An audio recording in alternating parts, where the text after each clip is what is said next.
बागे जिना तस्वीर देखो, भोपाल देखो, कश्मीर देखो।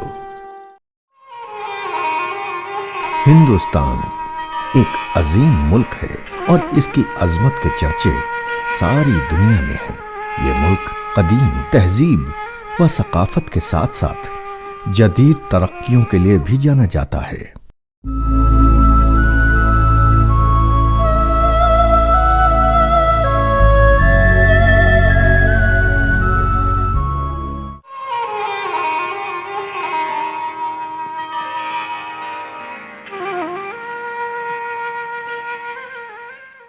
किसी भी मुल्क की तरक्की का पैमाना वहां की तमद्दुनी और शहरी जिंदगी होती है जो उसे दुनिया से मुख्तलिफ और अलग बनाती है।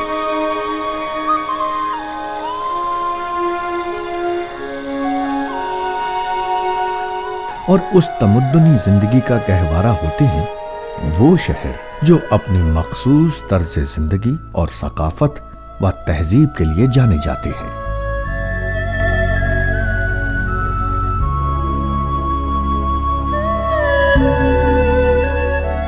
हिंदुस्तान के सूबे मध्य प्रदेश की राजधानी भोपाल भी एक ऐसा ही शहर है जिसकी अपनी मखसूस तारीख और तहजीब व सकाफत है। इस शहर को भी हिंदुस्तान के दीगर शहरों की तरह उरूज व जवाल के कई दौर देखने पड़े हैं। कभी ये शहर यहाँ की मकामी राजाओं के जेरे असर रहा तो कभी मुगलों के जेरे नगीं रहा तो कभी ये शहर बेगमों के जेरे तसल्लुत।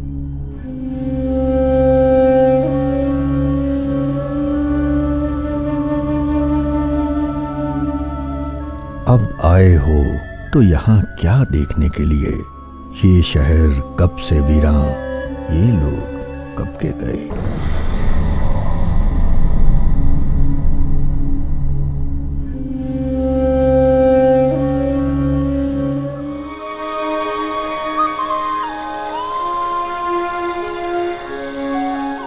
कदीम तारीखी शवाहिद से ये पता चलता है कि इस शहर को पहले भोजपाल कहा जाता था। धार के भोज नामी राजा ने, जिनका अहद 1018 ईस्वी से लेकर 1060 ईस्वी माना जाता है।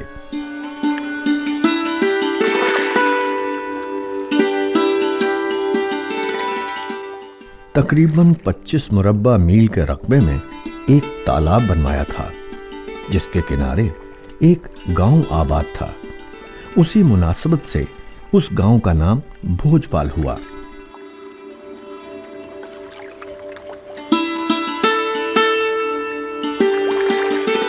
मौजूदा भोपाल उसी भोजपाल की तरक्की याफ्ता शक्ल है।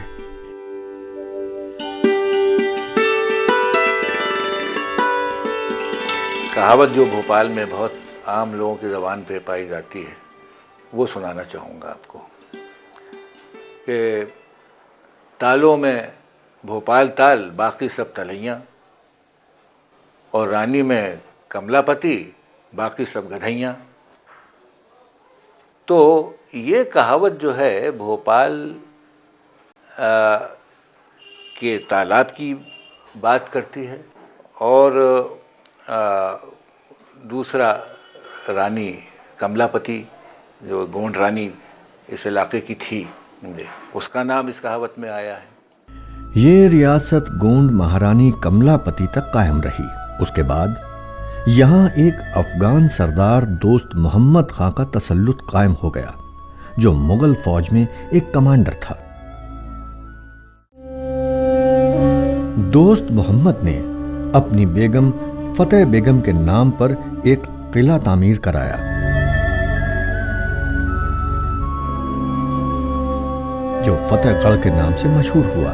इसे भोपाल के पहले किला के तौर पर शोहरत व मकबूलियत हासिल हुई। उसने एक शहर भी तामीर कराया जो इस्लाम नगर के नाम से जाना जाता है। 1819 ईस्वी से भोपाल में बेगमात का दौर शुरू हो जाता है। ये दोस्त मोहम्मद खां की चौथी नस्ल से ताल्लुक रखती थीं।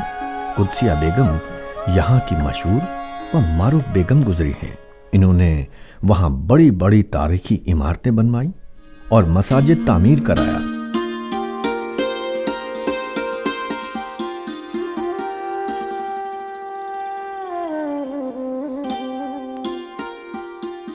जो मुगल फन्ने तामीर का उम्दा नमूना तस्वुर किया जाता है, बिन खुसूस वहां की जामा मस्जिद अपनी मिसाल आप है। इनकी साहबजादी सिकंदर बेगम ने खूबसूरत मोती मस्जिद तामीर कराई।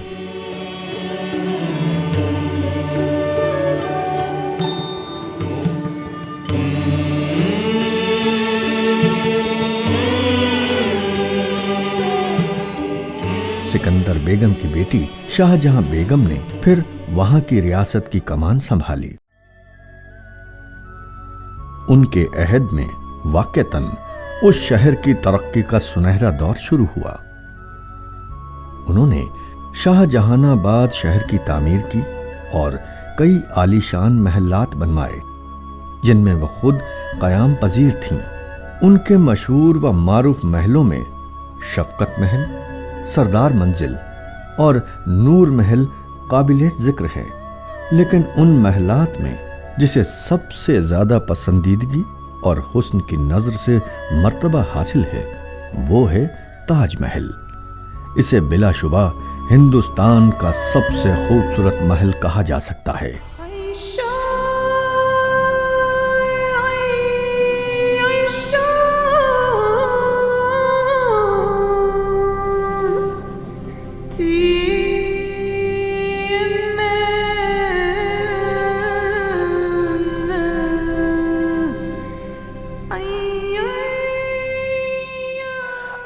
ताजमहल में इस पूरे एरिया को जो है शीश महल कहते हैं। शाहजहां बेगम के ज़माने में जो शाम की महफ़िलें हुआ करती थी वो यहाँ पे सजा करती थी। उसके अलावा कई इम्पोर्टेंट मीटिंग्स जो वो करा करती थी वो इसी सहन में होती थी और इस पूरे सहन में उन्होंने कई इम्पोर्टेंट काम किए। इस पूरे सहन में नहीं, 60 एकड़ के पूरे महल में उन्होंने बहुत ज़्यादा काम किए। और सबसे इम्पॉर्टेंट चीज़ जो मेरे हिसाब से इस महल में हुई वो ये हुई कि अलीगढ़ मुस्लिम यूनिवर्सिटी को बनाने के लिए जो चंदा गया सबसे पहले वो भोपाल से गया और इसी हॉल में सर सैयद अहमद ख़ान को उन्होंने जो है एक टर्कोइज़ महंगा टर्कोइज़ भेंट किया और कहा कि आप जाइए और इससे बिस्मिल्लाह करके काम शुरू कीजिए यूनिवर्सिटी का। और सर सैयद ने ऐसा ही किया। तो एक बड़ी इम्पॉर्टेंट चीज़ ये है। दूसरी ये कि यहाँ कई सारे वाइसरॉयज़ आए हैं। क्वीन विक्टोरिया के बेटे इसी हॉल में बैठ के मिल के शाहजहां बेगम से तोहफे एक्सचेंज करके चले गए। इस शहर को मस्जिदों और मंदिरों का शहर भी कहा जाता है।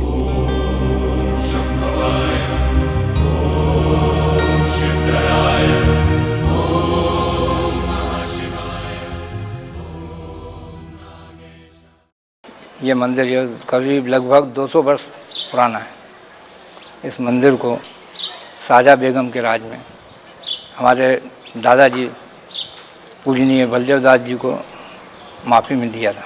शाहजहां बेगम उस समय से यहाँ आती रहती थीं इस मंदिर में। उससे हमारे दादाजी परदादाजी जो थे उनको देखकर मतलब वो प्रसन्न हुई और उन्होंने ये भूमि उनको माफ़ी में प्रदान की। और भोपाल स्टेट के अंदर लगभग 7-8 मंदिर मतलब प्राचीन है, उसी समय के हैं। जैसे कमाली का मंदिर है, गिरनौरी बगिया है, शीतल दास की बगिया है और अपना मरघटिया महावीर है, चकोड़ी का मंदिर है। इस प्रकार लगभग 7-8 मंदिर नवाबी शासन के हैं। नवाबी शासन में शाहजहां बेगम यहाँ 1-2 बार आईं और उन्होंने यहाँ देखकर अपने यहाँ के हमारे दादा परदादा जो थे उनके मतलब गुण किस प्रकार हैं, किस प्रकार ये हैं, इस प्रकार उनको देख के उन्होंने ये माफ़ी में उनको भूमि दी। साथ ही उन्होंने वहाँ कई आलीशान मंदिर भी तामीर कराए। उनके दौर में हकीकी तौर पर मजहबी रवादारी की उम्दा मिसालें देखने को मिलती हैं।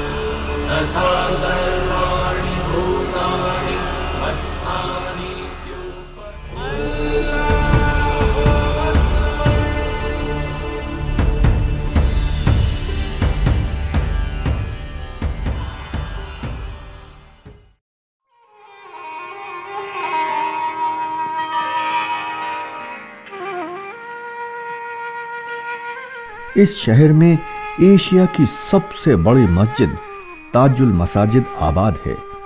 इसका फैलाव और इसकी बनावट देखते ही बनती है।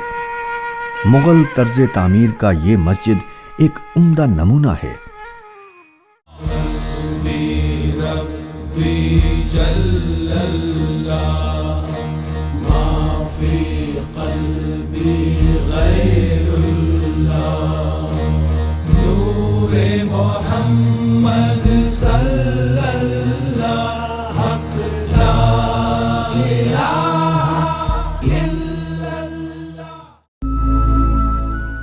इसी शहर में एक ऐसी मस्जिद भी है जिसे एशिया की सबसे छोटी मस्जिद कहलाने का फख्र हासिल है, और उस मस्जिद का नाम है 2.5 सीढ़ी की मस्जिद। ये भोपाल की पहली मस्जिद थी और फतेहगढ़ किले में आज भी कायम है। हाँ, तो भोपाल की एक खुसूसियत, हिंदुस्तान की सैकड़ों रियासतों में भोपाल की एक खुसूसियत ये रही है कि एक सिलसिले से यहाँ पर ख़वातीन हुक्मरानों का सिलसिला यहाँ पर बना। कुत्सिया बेगम और सिकंदर बेगम, शाहजहाँ बेगम, सुल्तान जहाँ बेगम, ये सब एक सिलसिले से उन्होंने एक रियासत के ऊपर हुक्मरानी की। और ये एक इम्तियाज़ मेरे ख़्याल से, मुझे तो नहीं, मेरे इल्म में नहीं है कि किसी दूसरी रियासत को हासिल हो कि जहाँ पर एक सिलसिले से सिलसिलेवार ख़वातीन हुक्मरानों का दौर रहा हो। और ये भोपाल को इम्तियाज़ हासिल है इस बात का कि हिंदुस्तान में सबसे पहले वीमेन एजुकेशन भोपाल रियासत में कंपलसरी हुई। यहाँ तक हुई कि उसके लिए सेंक्शन उन्होंने कर दिया कि अगर कोई जागीरदार, अगर कोई साहिब हैसियत बड़ा जागीरदार अगर अपनी बच्ची को पढ़ने नहीं भेजेगा तो उसकी जागीर में से एक गांव छीन लिया जाएगा या उसके ऊपर फ़ाइन कर दिया जाएगा। उस ज़माने में 5 रुपये, 10 रुपये, 25 रुपये फ़ाइन था कि था ये अगर आपकी बच्ची पढ़ने नहीं आई तो हम उसके ऊपर फ़ाइन करेंगे। और इसी सोच के साथ उन्होंने भोपाल में एक बहुत खूबसूरत सुल्तानिया गर्ल्स स्कूल की बुनियाद रखी और उसको शुरू किया उसमें, और बेहतरीन तरीके से विमेन एजुकेशन यहाँ पे दी जाती थी।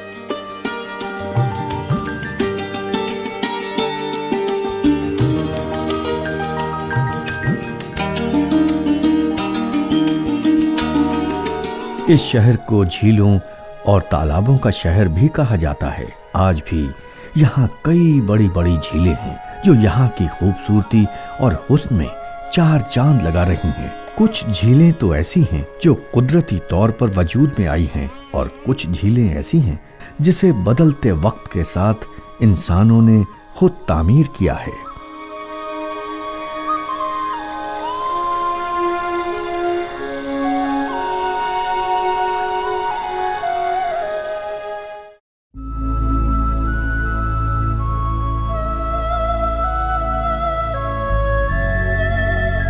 पर्दा, जर्दा, नामर्दा और गर्दा यहाँ की एक मशहूर कहावत है जो जिंदगी के मुख्तलिफ पहलुओं को जाहिर करती है। पर्दा, जिसका मतलब ये है कि यहाँ की ख़वातीन बापर्दा रहती हैं।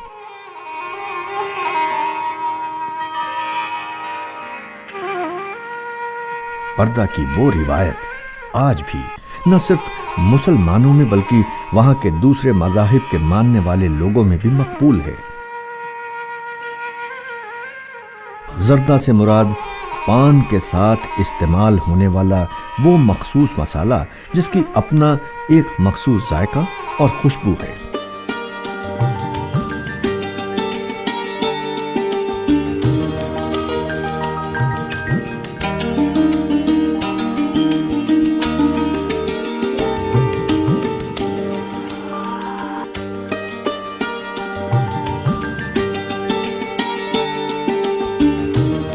यहाँ का गुटखा बहुत ही मशहूर है और यहाँ पान खाने की रिवायत काफी कदीम और आज भी मकबूल है।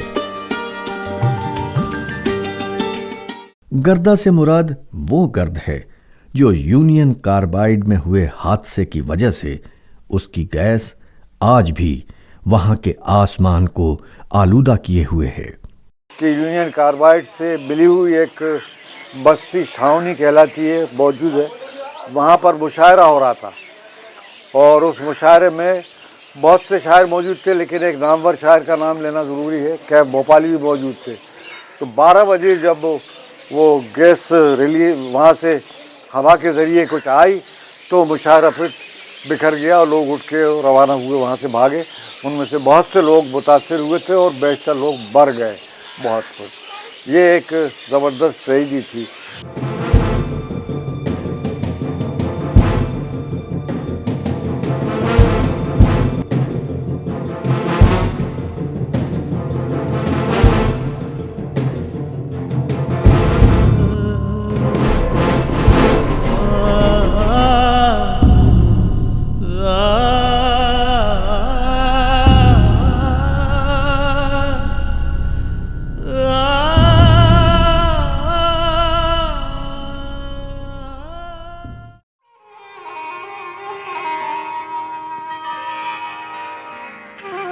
यहां की जिंदगी सादा पर पुरशिकवा है। यहां के लिबास भी अपने मखसूस तर्ज के लिए जाने जाते हैं। खवातीन शलवार कमीज पहनना पसंद करती हैं और एक बड़ा सा दुपट्टा जो 6 गज का होता है, जो उनके हिजाब के काम भी आता है। यहाँ का खान पान अपनी मखसूस शनाख्त के लिए जाना जाता है। यहाँ जो खाने मकबूल हैं उनमें पोहा और दाल सेव, जिसे खारे कहते हैं, और यहाँ के लौंग के बने खारे काफी मशहूर हैं। और इसके अलावा जलेबी भी बहुत मशहूर है जो खोए से बनती है। खान पान के मामले में इस शहर को एक खास इम्तियाज हमेशा से ही हासिल रहा है।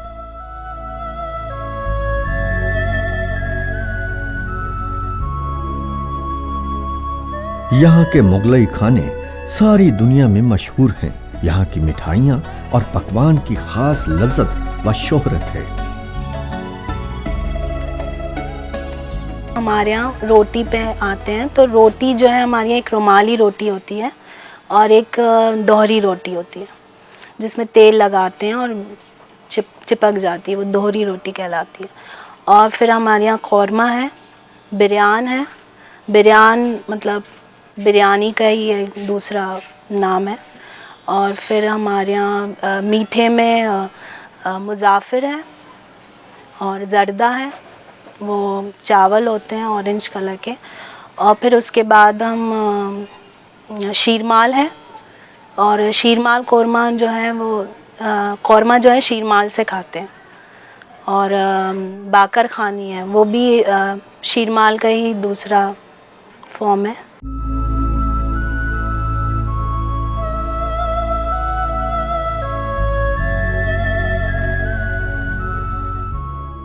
यहाँ मखसूस तर्ज के सामान भी बाजारों की जीनत बख्शते हैं। जैसे यहाँ की खवातीन के लिए बनाए जाने वाले पर्स पर मोती का काम देखते ही बनता है। ये शहर उर्दू ज़बान व अदब का हमेशा से ही एक अहम मरकज रहा है। यहाँ के हुक्मरां उर्दू ज़बान व अदब के दिलदादा रहे हैं और उनकी कोशिशों से इस ज़बान को यहाँ खासा फ़रोग हासिल हुआ है। रियासत के बानी दोस्त मोहम्मद खां की आमद से कब्ल यहाँ आम तौर पर खड़ी बोली बोली जाती थी, लेकिन जब भोपाल बाज़ाब्ता एक रियासत की शक्ल में सामने आया तो यहाँ जिस ज़बान को फ़रोग हासिल हुआ वो उर्दू थी। एक तो ये ज़बानें जो लखनऊ, दिल्ली और हैदराबाद वगैरह की 3 अहम मराकज़, वहाँ से लोग आए। फिर मकामी जो यहाँ पे लबो लहजा था, गोंडी जो ज़बान बोली जाती थी, बुंदेलखंडी थी, और मालवी थी, ये यहाँ के मकामी लोग जो बोलते थे। तो इन सब के इम्तिज़ाज से बड़ी खूबसूरत सा लहजा पैदा हुआ, जिसे भोपाली लबो लहजा कहते हैं। इसमें कुछ दबा के जैसे अल्फाज को बोला जाता है, पैसे को पैसे, इस किस्म से। तो ये तो इब्तिदा इस तरह से हुई भोपाली लबो लहजे की। खान का यहाँ पे हर शख्स एक दूसरे को खान कह के, अरे खां कह के मुखातिब करता है, तो ये जाहिर है कि इसकी वजह यही नज़र आती है कि चूँकि पठानों की रियासत थी, यानी मैंने यहाँ तक देखा है कि गैर मुस्लिम बाप अपने बेटे को अरे खां सतीश कह के मुखातिब कर रहा है। उस लिहाज से मुझे भोपाल बिल्कुल ऐसा लगता है जैसे खुदा ने मेरा दूसरा जन्म दिया है, और मैं जो अलीगढ़ यूनिवर्सिटी में पढ़ता भी था, पढ़ाता भी था, वो लगता था मुझे कि किसी मैं दूसरे मुल्क में उर्दू पढ़ रहा हूँ। यहाँ के हुक्मरां हमेशा से अदब नवाज और अदब दोस्त रहे हैं। यही वजह है कि दूर दराज इलाकों से शौराए कराम को इस शहर में आने की दावत दी जाती थी, और उनमें बहुत से ऐसे थे जिन्होंने हमेशा के लिए इस शहर को अपना मस्कन बना लिया था। अदब के अलावा उर्दू सहाफत ने भी इर्तका की मनाजिल तय किए हैं। भोपाल में उर्दू अखबारात ने जंगे आज़ादी से लेकर मुल्क के अहम मसले पर ख़ास किरदार अदा किया। 1871 में भोपाल का पहला उर्दू अखबार उम्दतुल अखबार जारी हुआ। इसके बाद मुतादिद रसायल शाया हुए। आज भी यहाँ से कई उर्दू अखबारात बड़ी कामयाबी के साथ शाया हो रहे हैं।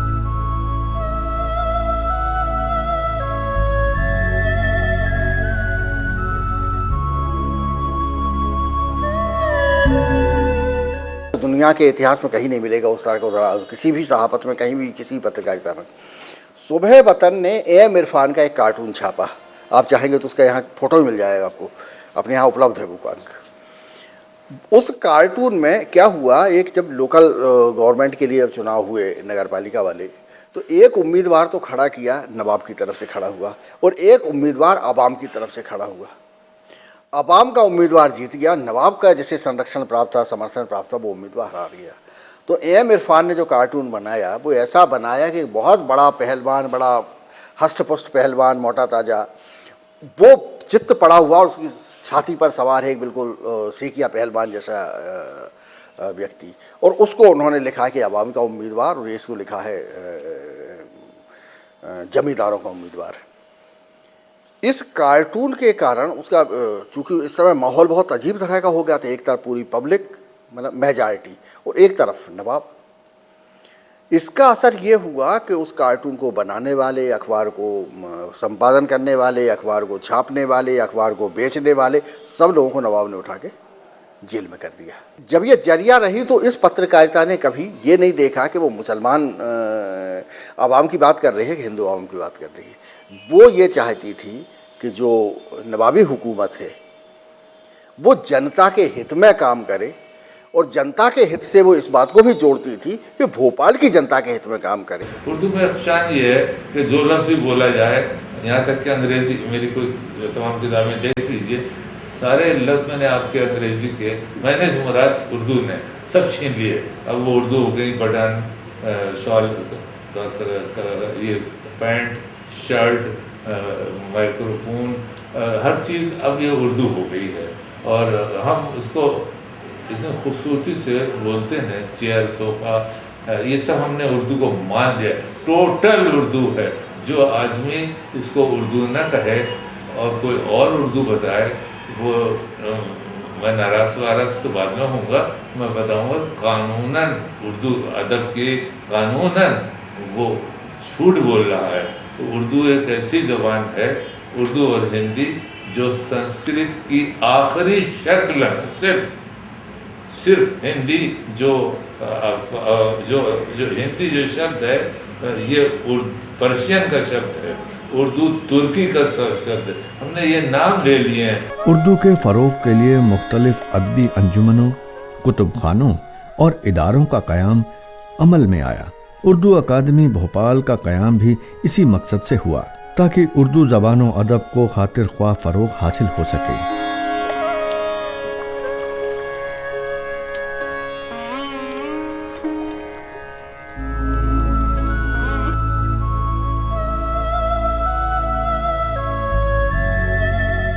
यहाँ की हसीन रिवायतों में एक अहम रिवायत पाटियाबाजी की भी रही है। शाम के वक्त देर रात तक मुख्तलिफ पत्थरों के बने चबूतरे पर बैठकर अहले भोपाल आज भी दुनिया जहान की बातें करते हैं।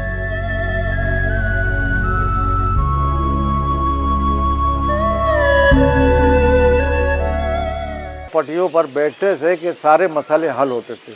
सियासत भी होती थी, कल्चर भी होता था, तमाशा भी होता था, चार बेद भी होता था, कवि सम्मेलन के भी प्लानिंग हुआ करते थे, मंसूबे बनते थे। ये सारे के सारे प्रोग्राम, और एक बहुत बड़ी शख्सियत जिसका नाम लेना ज़रूरी है, वो जो हमारे हिंदुस्तान के सदर भी रहे, डॉक्टर शंकर दयाल शर्मा, वो भोपाल की देन थे। वो भी पटियों से उनकी सियासत का आगाज़ हुआ। भोपाल की मशहूर रिवायतों में चार बैत की रिवायत की भी अपनी एक ख़ास अहमियत है।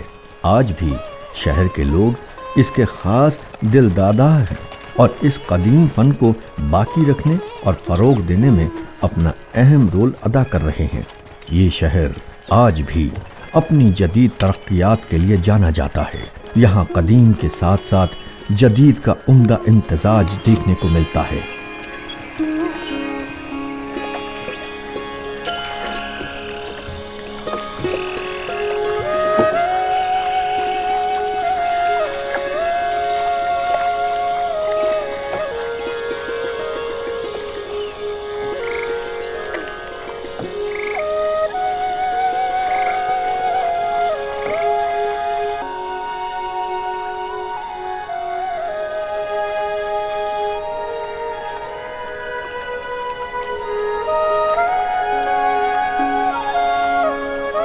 ये शहर हिंदुस्तान के दूसरे जदीद शहरों के बिल्कुल मुकाबिल खड़ा नजर आता है।